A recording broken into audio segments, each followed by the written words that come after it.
आज हम बात करेंगे उस बयान की जिसने वॉशिंगटन से लेकर दिल्ली तक के सत्ता के गलियारों में हलचल मचा दी है।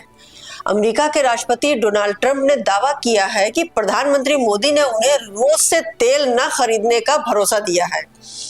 क्या यह चुनावी साल में ट्रंप का और मास्टर स्ट्रोक हो सकता है, या फिर भारत की विदेश नीति में एक बहुत बड़े बदलाव का संकेत? इस कूटनीति रस्साकशी के हर पहलू को समझेंगे। और उधर देश के भीतर सियासत का सबसे बड़ा अखाड़ा बन चुका बिहार गेम ऑफ थ्रोन्स के एक नए सीजन में तब्दील हो गया। यहाँ गठबंधन सिर्फ एक दूसरे से नहीं बल्कि अपनों से भी लड़ रहे हैं। कोई सिंहासन के लिए बेचैन है तो कोई अपने ही सहयोगियों की जमीन छीनने पर तुला है। क्या नीतीश कुमार ने चिराग के सपनों पर बुलडोजर चला दिया? क्या तेजस्वी के सामने कांग्रेस और लेफ्ट की चुनौती बड़ी तेज होती जा रही है?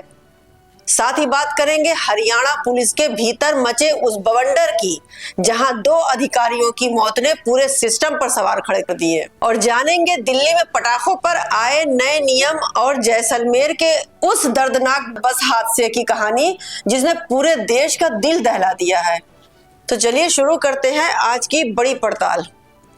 दुनिया की भू राजनीति के शतरंज पर एक चाल चली गई है और इसका असर सीधे भारत की उस अर्थव्यवस्था और विदेश नीति पर पड़ सकता है। डोनाल्ड ट्रंप ने एक ऐसा दावा किया कि जिसने सबको चौंका दिया। ट्रंप का कहना है कि भारत अब रूस से तेल नहीं खरीदेगा और प्रधानमंत्री नरेंद्र मोदी के व्यक्तिगत रूप से उन्हें यह आश्वासन दिया है। अब सवाल यह है कि ट्रंप के इस दावे में कितना दम है। याद कीजिए, यही ट्रंप भारत के रूस से तेल खरीदने पर नाराजगी जताई और 50% का टैरिफ लगा दिया। लेकिन भारत का रुख क्या है? ट्रंप के दावे के कुछ ही घंटों के भीतर भारतीय विदेश मंत्रालय का जवाब आया। जवाब बेहद सधा हुआ और कूटनीति था। विदेश मंत्रालय के प्रवक्ता रणधीर जायसवाल ने साफ कहा, भारत अपनी ऊर्जा जरूरतों को पूरा करने के लिए फैसले अपने नागरिकों के हितों को ध्यान में रखकर लेता है। उन्होंने इस बात पर भी जोर दिया कि अस्थिर ऊर्जा बाजार में भारत अपने उपभोक्ताओं के हितों की रक्षा को सर्वोच्च प्राथमिकता देता है। तो इसका मतलब तो साफ है कि भारत ने न तो ट्रंप के दावे को सीधे तौर पर खंडन किया है और न ही उसे स्वीकार किया है। इसे कहते हैं कूटनीति। भारत ने दुनिया को, खासकर अमेरिका को यह संदेश दिया है कि हमारी ऊर्जा नीति हमारी रणनीति स्वायत्तता का हिस्सा है। हम किसी के दबाव में आकर अपने राष्ट्रीय हितों से समझौता नहीं करेंगे। पिछले कुछ सालों में भारत ने अमेरिका से भी ऊर्जा खरीद बढ़ाई है, लेकिन रूस यूक्रेन युद्ध के बाद जब भी दुनिया रूस पर प्रतिबंध लगा रही थी, तब भारत ने अपने देश की जरूरत को देखते हुए रूस से भी भारी मात्रा में रियायती दरों पर कच्चा तेल खरीदा। ये एक ऐसा कदम था जिसने भारत की महंगाई से लड़ने में बड़ी मदद की। तो क्या भारत रूस से तेल खरीदना बंद कर देगा? फिलहाल ऐसा होता तो नहीं दिख रहा है। भारत 2 नाव पर एक साथ सवारी करने की अपनी कला को बखूबी जानता है। एक तरफ अमेरिका जैसा रणनीति साझेदार, तो दूसरी तरफ रूस जैसा पारंपरिक दोस्त और ऊर्जा का अहम स्रोत। ट्रंप का बयान चुनावी हो सकता है, लेकिन भारत का जवाब राष्ट्रीय हित से जुड़ा हुआ है। अंतर्राष्ट्रीय मंच से अब उतरते हैं देश की सबसे दिलचस्प सियासी अखाड़े यानी बिहार की ओर। यहाँ चुनाव की तारीखें जैसे जैसे नजदीक आ रही है, गठबंधन के भीतर की दरारें ज्वालामुखी की तरफ फूटने लगी हैं। यहाँ लड़ाई एनडीए बनाम महागठबंधन की नहीं, बल्कि मेरा बनाम मेरा की हो गई है। पहले बात करते हैं एनडीए की, जहां सब कुछ ऑल इज वेल दिखने की कोशिश हो रही है, लेकिन अंदर खाने से आग सुलग रही है। राष्ट्रीय लोक मोर्चा के नेता उपेंद्र कुशवाहा, जो खुद को कोयरी समुदाय का सबसे बड़ा नेता मानते हैं, सीटों के बंटवारे से इतने नाराज हुए कि पटना में मान मनोबल की सारी कोशिशें नाकाम हो गई। आधी रात को बीजेपी नेताओं से बैठक के बाद भी जब दिल की बात जुबान पर नहीं आई, तो वो सुबह सुबह दिल्ली पहुंच गए, सीधे अमित शाह के दरबार में। करीब पौन घंटा मुलाकात के बाद कुशवाहा बाहर आए तो कहने लगे सब चंगा सी। लेकिन अंदर की खबर ये है कि महुआ सीट पासवान को दिए जाने से वो बेहद खफा हो गए। उन्होंने पार्टी की इमरजेंसी मीटिंग तक पूरी बुला ली। ये कुशवाहा का वही अंदाज है जो 2019 में दिखा था, जहां वो एनडीए छोड़कर चले गए थे। क्या इतिहास खुद को दोहराएगा? बीजेपी सूत्रों का कहना है कि शाह ने उन्हें 7 सीटों का भरोसा दिया है, लेकिन जब तक ऐलान ना हो जाए बिहार की सियासत में कुछ भी पक्का नहीं होता। और इधर एक और किरदार है नीतीश कुमार। उन्होंने अपनी पार्टी जेडीयू की 57 उम्मीदवारों की पहली लिस्ट जारी करने का मानो एक सियासी बम फोड़ दिया। ये बम सीधा फूटा है चिराग पासवान के उन दावों पर जहां वो अपनी सीटें मांग रहे थे। सोनबरसा, मोरवा, एकमा, राजगीर जैसी सीटों पर जेडीयू ने अपनी उम्मीदवारी उतारकर साफ कर दिया कि इस गठबंधन ने बिग बॉस वही है। नीतीश ने एक तीर से कई निशाने साधे हैं। बीजेपी को भी संदेश दे दिया कि चिराग को ज्यादा तवज्जो ना दे, और अगर उन्हें तवज्जो देंगे तो ये मुझे मंजूर नहीं। अब आते हैं गठबंधन पर। यहाँ तो वो खिचड़ी पक रही है, कुछ ऐसी पकी है कि कौन किसके साथ है कौन किसके खिलाफ है समझना ही मुश्किल हो रहा है। तेजस्वी यादव खुद को मुख्यमंत्री के चेहरे के तौर पर प्रोजेक्ट करना चाहते हैं, लेकिन कांग्रेस 65 सीटों की मांग पर अड़ी हुई है, जबकि आरजेडी 58 से ज्यादा देने को तैयार नहीं है।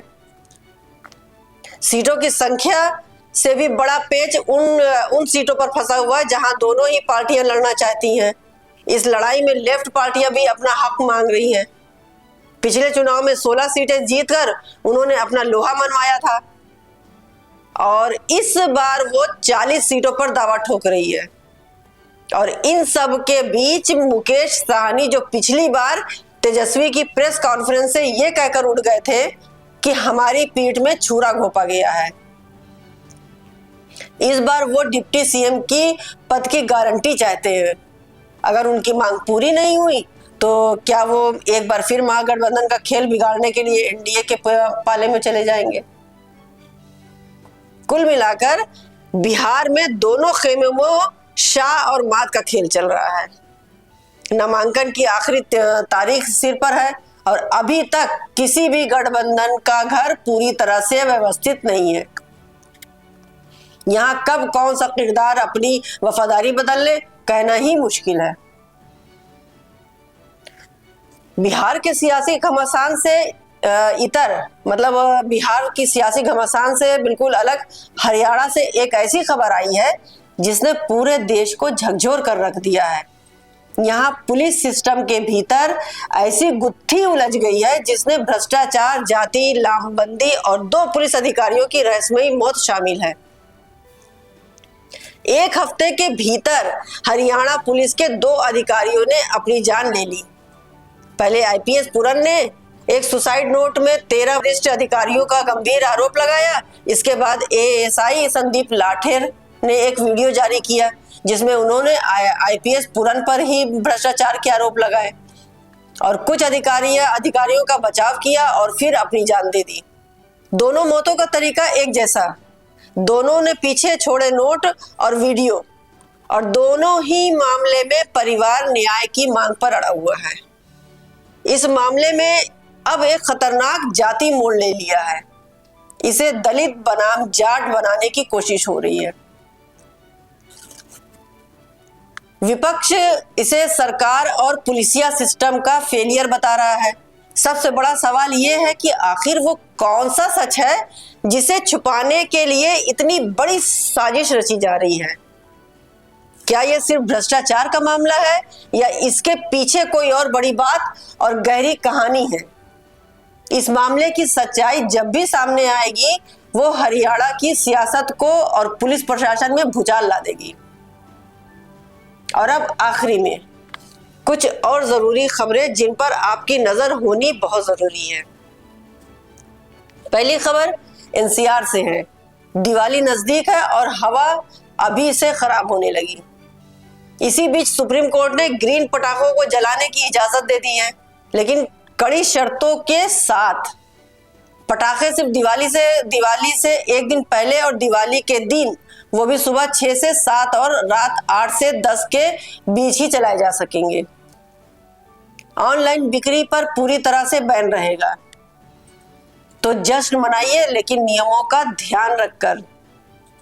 दूसरी खबर राजस्थान के उस जैसलमेर से है, जहां एक बस में लगी आग ने 21 जिंदगियों को लील लिया। यह हादसा इतना भयानक था कि मृतकों की पहचान के लिए अब डीएनए टेस्ट का सहारा लेना पड़ रहा है। शुरुआती जांच में आग लगने की वजह से शॉर्ट सर्किट या बस में रखे पटाखे बताए जा रहे हैं, लेकिन सबसे दर्दनाक बात यह है कि आग लगते ही बस का दरवाजा लॉक हो गया और लोगों को बाहर निकालने का मौका तक नहीं मिला। ये घटना हमारे ट्रांसपोर्ट सिस्टम की सुरक्षा पर एक बहुत बड़ा गंभीर सवाल खड़ा करती है। तो आज के लिए बस इतना ही।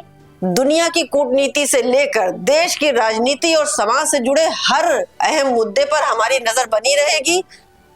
तब तक के लिए आप देखते रहिए एक संदेश और मुझे इजाजत दीजिए। नमस्कार, धन्यवाद।